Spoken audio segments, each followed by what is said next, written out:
નમસ્કાર દોસ્તો, સીતારામ બધાને. કેમ છો? બધા મજામાં છો? ફરીથી એક નવા બ્લોગમાં તમારું સ્વાગત છે.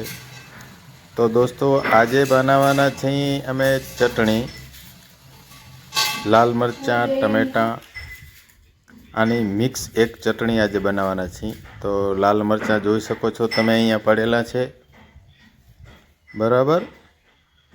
અને બીજા ટમેટાં છે, લસણ છે, મરચાં છે. આ બધાની મિક્સ ચટણી બનાવવાની છે. તો સૌ પહેલાં તો તલને ગરમ થવા મૂકી અને એમાં જે લસણ ફોલેલું નાખ્યું છે, લસણને પૂરેપૂરું અહીંયા પકાવવા માટે મૂકી દીધું છે. બરોબર પાકી જાય પછી એમાં જે પણ આવતી સામગ્રીઓ એડ કરશું.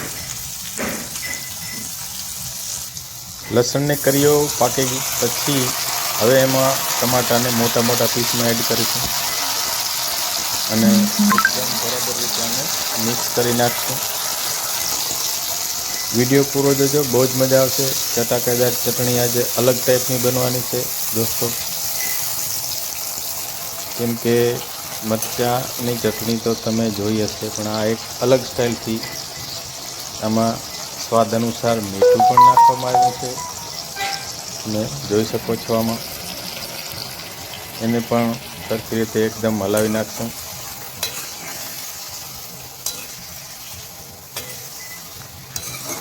ટમેટાને પણ એકદમ પરફેક્ટ રીતે અને પાકવા દેશું. અને પાક્યા પછી અત્યારે એને સાઈડમાં ઢાંકી નાખશું, એટલે એકદમ પરફેક્ટ પાકી જાય. તો તમે જોઈ શકો છો કે ટમેટાં એકદમ પાકીને રસ જેવા થઈ ગયા છે.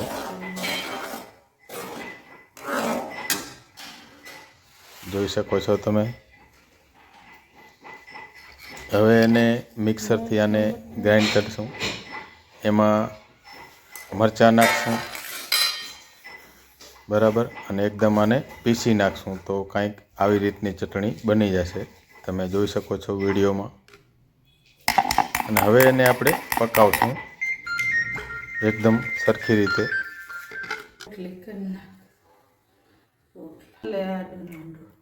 હવે એક કડાઈમાં તેલ લઈશું. તેલને બરોબર ઉકાળશું. ઉકાળ્યા પછી એમાં રાયું નાખશું. રાયું પણ એકદમ સરસ રીતે પાકવા દેશું. તમે જોઈ શકો છો. હવે એમાં જે પીસેલી ચટણી છે એ આમાં એડ કરશું, બરાબર. બધી ચટણી આમાં એડ કરી નાખશું અને સારી રીતે એને મિક્સ કરી નાખશું.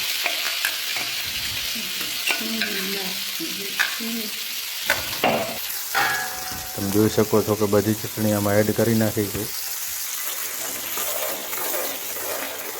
અને એકદમ એને હલાવી નાખી.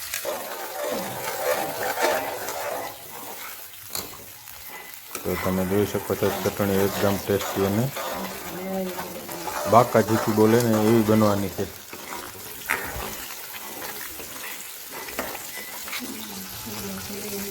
હવે એમાં નાખ્યા લીલો લીમડો, બરાબર.